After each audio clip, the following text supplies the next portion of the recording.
Doctor, I'm really thrilled to have this opportunity to have a conversation with you. I've heard wonderful things about your work. So why don't you start by giving us a little introduction to you and tell us a little bit about what you've been doing in your community with COVID vaccine. Perfect. Thanks for having me. I'm thrilled to be here, and I'm excited to talk with you as well as the members of your team. So, I am an otolaryngologist, ear, nose, and throat, head and neck surgeon right here in Wilmington, Delaware. I was born and raised here. I left for about 25 years, if you can imagine that. My dad became ill, and I came back home to help navigate his health care, and we lost him about 5 years ago.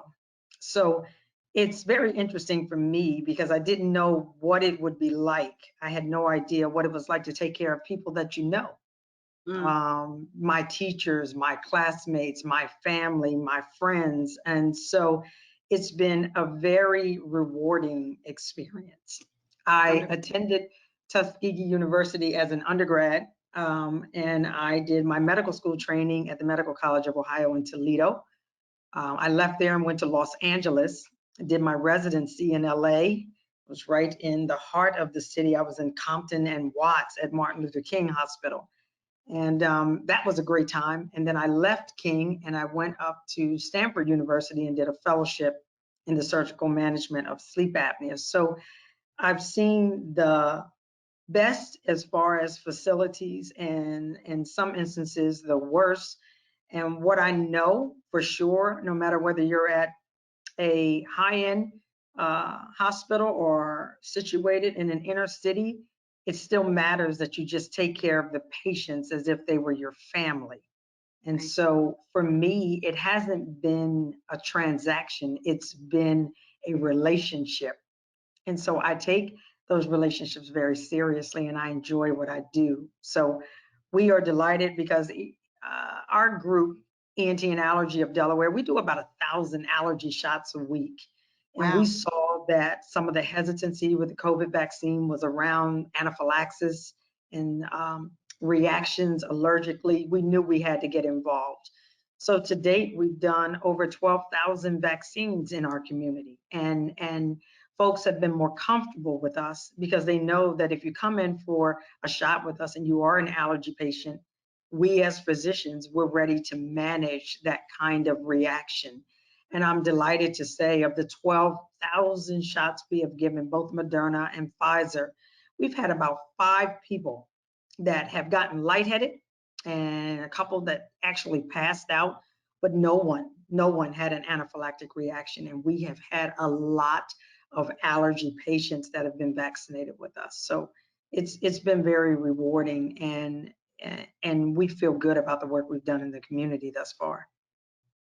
That's wonderful. I mean, I've heard you've had some community partners as well that you've been working with to reach the community with your messages. Yeah, we have had some partners. We partnered with Matt Meyer and Newcastle County, and that has been amazing because our staff got to the point where they were just a bit overwhelmed. So when Matt Meyer joined in with our team, we were able to increase our outreach and also free up our staff to do what we do as a practice day to day, which has been amazing. But it's been a great partnership with them. We've also partnered with Buccini Pollard Group, the BPG group. They gave us space at no cost to us, over 1,000 square feet of space, which we used and turned into our mini vaccine facility. And we couldn't have done it without them because all of our offices were pretty much packed to the gills because as the pandemic wreaked havoc on our community, we went from 12 locations to 3. So we are packed in those 3, but when they offered that space, it allowed us to continue working in what we do day to day, but it also freed up a great facility where folks can recover as well as get vaccinated, and we can keep our eye on them the entire time. So let me give you a little bit of feedback that we've had from the staff about the kinds of things that worry them as it relates to the vaccine. And one gentleman was really very concerned that the vaccine is really just one big experiment and that until the experiment is over, he's not going to get vaccinated. So what do you Gotcha. think of his concern about being an experimental subject. Yeah, I think you know, as an African American woman, I kind of get the hesitancy real time. And as a Tuskegee graduate, I understand um, what we have been through as a people, to be honest with you, as far as experimentation and inequities in healthcare. And in all honesty, I was one of those that wasn't getting it. I was not getting the vaccine. And one thing that changed my mind was when it did not come out in time for this election. So for me, I like to just keep it real. So I knew at that point that big business was not in business to just make money. And so it caused me to pause and say, science still matters. And then I jumped on a whole host of webinars, and they were run by some of the leading experts of color in the United States. And they called it Real Talk. And so thousands of us got on the call. We were with the head of the CDC, NIH, anybody who had anything to do with the creation of this vaccination. We, as physicians of color, were able to ask them questions, real questions, like, how do we know it's not just another huge experiment? How do we Right. know how it works in our community? And they answered every single question we had. They gave us the information that we needed. It's not a giant experiment. This is not a hoax. This is not, this is a pandemic. And did it come out quickly? Yep. But the messenger RNA vaccine has been in the works for over 30 years. It's interesting because the woman who came up with the science recently left Penn's clinic because they were tired of her talking about the messenger RNA vaccine. She goes to Moderna, and 2 years later, now she's slated to probably win a Nobel Peace Prize for her work in this field. It is safer. It doesn't require any part of the virus to be in the vaccine for it to be effective, which is awesome, because this virus was so deadly that any small portion of it, you could not take the risk of injecting that dead or live virus in anyone. And so the fact that we had messenger RNA to the spike protein, and I'm going to say, let's regard the spike protein as the hat that the virus wears. So in India, it might be a green hat. In China, it was a red hat. In the United States, it's a red and green hat. So it keeps changing its hat as it goes from neighborhood to neighborhood, person to person, and messenger RNA is to that spike protein, which allows us to move as these variants become more deadly without injecting any part of the virus into anyone. And that kind of science is just incredible. It's incredible. It's thoughtful, it is necessary, and it came about at just the right time. I mean, they've been working on it for 30 years, and finally we got to put that kind of science to use. And it's although everyone's kind of hesitant about it, it's really groundbreaking science. And I'm grateful that I was able to hear the discussions from the leading scientists, including Dr. Kizzmekia Corbett, who was on the front lines with Moderna and talking about how effective it was and how effective it was for African Americans, which was awesome and comforting, to be honest with you. Yeah, I think one of my concerns goes back to my graduate school days when I was asked to do a public health project. In the health project, we didn't know what we were going to do. So a bunch of women sitting around, we decided to look at women's beliefs about breast cancer. Okay. And when we started to read about women's beliefs about breast cancer, we started to find out that people of color were not getting mammograms at the same rate as people who are white. And when we probed a little further, we found out that all of the history of bad access to care, poor access to care, and women, you know, really not going until they were very, very sick to the doctor. Mm-hmm. And all they got at that point was, there's nothing more I can do for you. Made stories and families that were handed down about your aunt or your grandmother. And those stories are powerful in our lives. I mean, I love the Yes. stories of my family, but sometimes those stories are absolutely true, but they keep us from doing good things. So I'm wondering if how do we help people see the science as a friend and it's new, and make sure that that bad history does not follow a community forever. Yeah, I think what works for us and against us is social media. So I think when folks just take the time to use social media in a very different way, because what I found very fascinating about the science of this is I listen to a lot of the science teachers, and I'm talking eighth grade, ninth grade, 10th grade teachers. They actually broke down on the internet. If you Google how does messenger RNA work, many of Mhm. those that have created videos do so at a level that even the youngest person can relate to and understand. And they do a brilliant job. So stop listening to what's bad about the vaccine. I mean, we're in a much better place in this nation where we're at the point of really reopening, not because the virus has disappeared, but because we have a weapon in the toolbox of thousands of Americans that have said, I'm going to step up and get the vaccine. So for those of you that are out and about unvaccinated, you're welcome. But what I will say to you is it's not about you.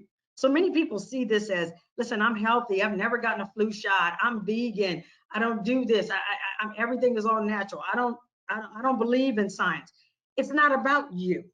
It's about that 10-year-old that doesn't qualify for the vaccine. It's about that 7-year-old asthmatic child. It's about that grandmother who got vaccinated, trying to put a weapon in the toolbox, but maybe too weak because they've gone through chemo or their immune system just doesn't work the way that it used to. You give them a hug, you feel fine, and the next thing you know, you pass the virus to a child or an elderly person. And so for me, it's not about that person. It really is about your neighbor, your family, these children who don't yet qualify for the vaccine. I still wear my mask everywhere I go.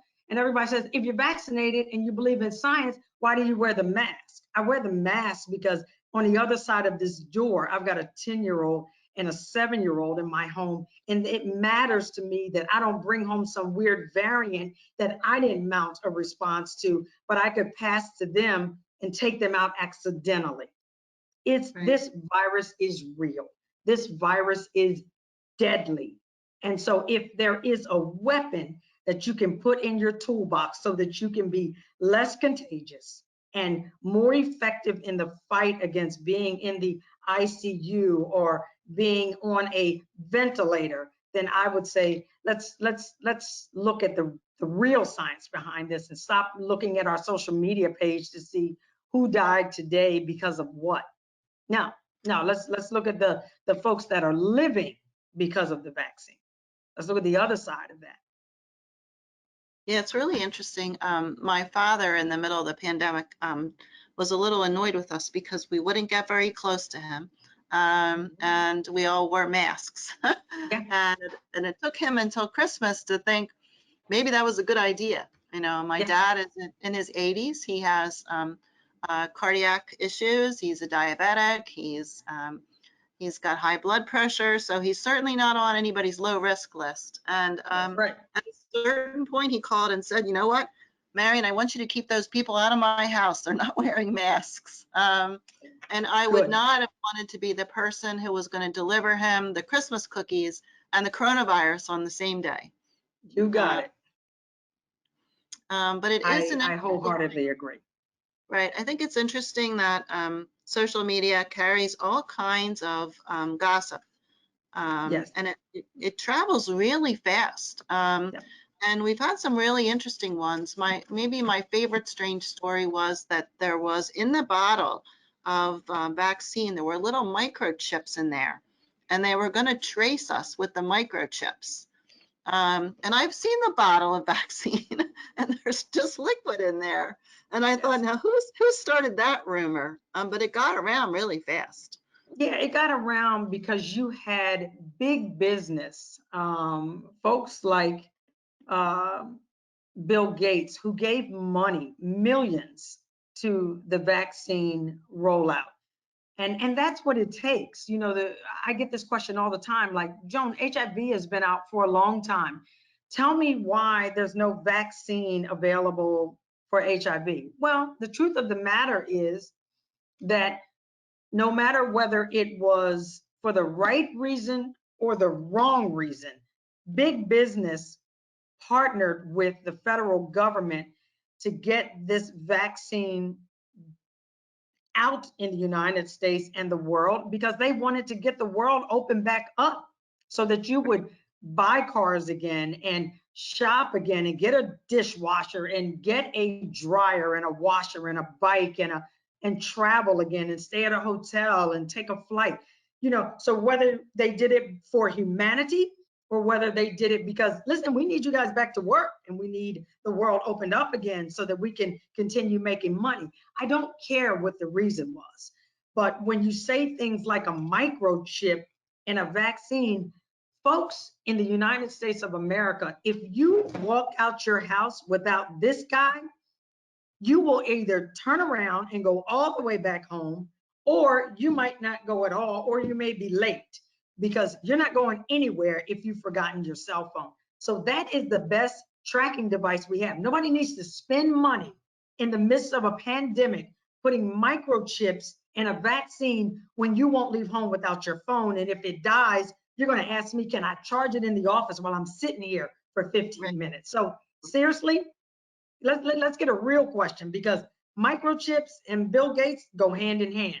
But Bill Gates gave money, one, because I think he's a great humanitarian, but secondly, because he's a businessman and they needed this country back open again so that they can continue to make billions. So whether you're upset about that or okay with that, that's the reality of the situation. And if you were to create a vaccine for those with HIV, how would it move the economic needle? Very little, unfortunately. And so there you have it. That's just the way this nation works. Now, thank God they've got a lot of drugs and folks are living a long time and great lives with HIV. But sometimes it really is about what's at stake. So let's be abundantly clear. We needed something quickly. One, because we've lost over 600,000 Americans, but also simply because we got to get this country back open again and got to get back to business, get folks back employed. Most importantly, get these kids back in school, you know? Right. Yeah, safely. Yeah. The mental health impact of the pandemic has been extraordinary. The stories of domestic violence, and the fact that in some cases those children were relying on school for the nutrition programs as much as they were relying on it for their education. And just the social isolation of the elderly, I think, has been a big concern. So if government and big business wanted to spend money to make sure that kids got back to school, I'm okay with that too. I'm okay with that. Yeah. It's okay. I think that the reason why the vaccine is available, though, is really because we don't need the coronavirus. Yes. And without it, we're going to have school. We'll be able to have parties again. We can have the people over for my dad's next birthday, and we won't have to worry about anyone getting sick. For us, we care for very vulnerable folks. And we're really pleased to say that almost every last one of them has been vaccinated. Only a few are waiting. I don't know what they're waiting for, but we have hundreds of people that we support, and we're down to 14 whose families are still on the fence. But the majority of them have said yes. And we're really grateful for that because they're vulnerable folks and we don't want them to get sick. I think we've all known somebody now in our lives who has died from coronavirus. And it really saddens me at a very deep level that our system of care has evolved to have abused groups of people to make them now suspicious of something that might be our path to health. You know? So let me think if there's another thing I've heard lately. I heard the experiment. I heard the waiting one, although I'm not sure how many people need to get vaccinated before we stop worrying about the wait. But I understand that the study, the original study, those individuals who participated in the study are still being followed. Yeah, So, I get a message on my cell phone all the time, and I answer every single time the Be Safe. right, I mean, now it's more random. Initially, it right, was weekly, but now right. it's more random. Like, how you doing? Have you missed any days of work? Do you feel anything? How's your memory? What's this? And I'm more than happy to answer. And I would imagine that pretty soon here, those of us in healthcare that got it back in January, late December, as far as vaccination is concerned, they may start to do blood work to see what our antibody levels are, to see if there is the need for a booster shot. And I'm more than ready to take the booster shot. They don't even have to test my antibodies for me to say, okay, for the booster shot, because there are so many variants that I would be more than happy, because I know the messenger RNA is now probably even more effective against these variants, because the good news is the virus hasn't changed its genome. The only thing that has changed is the spike protein. So if they've got better vaccines out now that cover more variants, please and thank you. I will take the shot tomorrow, Yeah, any me too. day of the week. That's I'll where be I in am with it. I'll be in line with you. I'm Um, with you. when I turned 60, I got the shingles vaccine, and a couple years later, they came out with a better shingles vaccine. I got in line for that too. That's right. If you've ever met anybody who had shingles, you would not want to get shingles. Yes, my mom had shingles this year. It was horrible, Awful, horrible, right? absolutely dreadful. I do wonder about the waiting folks, and I do hope that they will listen to the science. Science was not always our best subject in school. Right. Right. Uh, I agree. But I think, we've got a lot of young mothers who are worried about, is there some chance that I may not be able to have another child? Is if I am pregnant, is it safe? And, you know, with the vaccine rollout, initially, they did not have anyone who was pregnant involved in the study.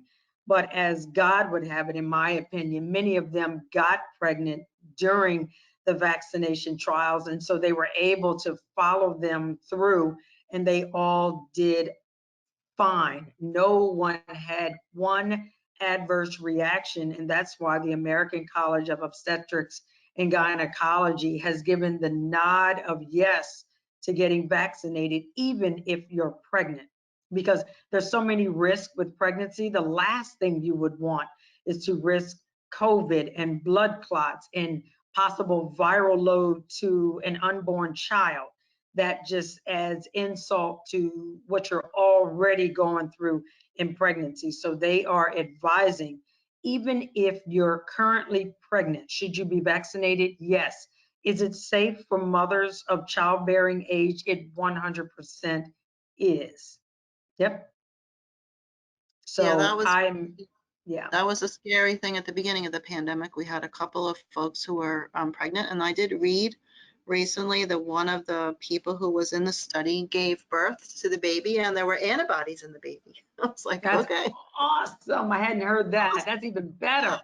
It's just better. Yeah, I can't wait till these little young ones can get vaccinated. I mean, we've done a lot of 13-year-old, 12-year-olds in our office now. And, they come in and nobody wants to get a shot, of course, even the adults. I mean, I don't like shots. I got to be honest with you. I didn't even annually get the flu shot as a physician. I've gotten it a couple of times in my medical career, and I've been an ENT physician for 21 years. But you better believe moving forward, I will get a flu shot annually, because anything that keeps me from going to the hospital or the emergency room in cold and flu season, especially after this pandemic, I'm going to do it. I saw the worst of the worst and can't go through that again. I couldn't even practice medicine without thinking that I was either going to take myself out, my mother out, the two little ones in my house, Mason and Mariah, out. I would undress in the garage. It was just way, way, way too much. But once you got vaccinated, I feel like I got a part of my life back. Right. That's the best part. I felt like I may get sick, but I'm going to live. And that's all you really want to know is, am I going to make it? Everybody says, especially those that have had COVID and made it. And I just recently spoke at one of the prisons, Dr. Hochstein and the guy said, I've had COVID. I did fine. That's why I don't need it. Those antibodies don't last long. Nothing Right. past 90 days. That's effective against the virus. But more importantly, that's just grace and favor. But don't keep pressing it. I mean, we've had one paramedic that was the husband of one of our nurses at one of the hospitals where I work, and her husband, the third time he was on a ventilator.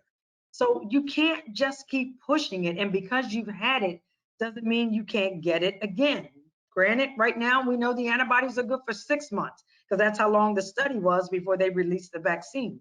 But we may be good for a year, but we may need a booster at 8 months, 10 months, whatever that is. So let's get our booster shots once we draw our antibody levels. But no, we know that we've seen folks coming in 1, 2, 3 times. And sometimes the third time's a charm. And we could lose you that third time. So I would not press it. That's just grace and favor. You say, thank you, Jesus, and you come on in and get your vaccination. Right. Yeah. Well, thank you so much for talking with us. It's really nice to get your advice and to also be grateful for your good work in the community. And also speaking specifically to our staff about the history of injustice and how this is not part of that history. This is something No. good that is meant to help us all, and that we all equally have a right to this opportunity to prevent COVID. And to Yes. get things back. I mean, I don't know about you, but I'd like to buy a little sheet cake and have a party. So I'm with you. just I'm so we with you. We get are getting together. there one person at a time. And for those of you that are holding out, I would just encourage you to take the time and look at the science and sit with yourself because it's so much bigger than you. And it's about the little ones in your lives that really don't have the choice that you're making, that you want to do it for them or do it for the elders in your life or those that are going through breast cancer therapy or prostate or colon or pancreatic, God forbid. So do it for those that would love to be in your shoes and have a choice, but really know that even if I make that choice, I may not mount that response. It's so much bigger than you. Right. That's my closing statement. All right. Thank you so much, Doctor. And thank you You again for got your, it. all right. Thank you for having me. We're Take glad to, care, everybody. thank you. Thank you.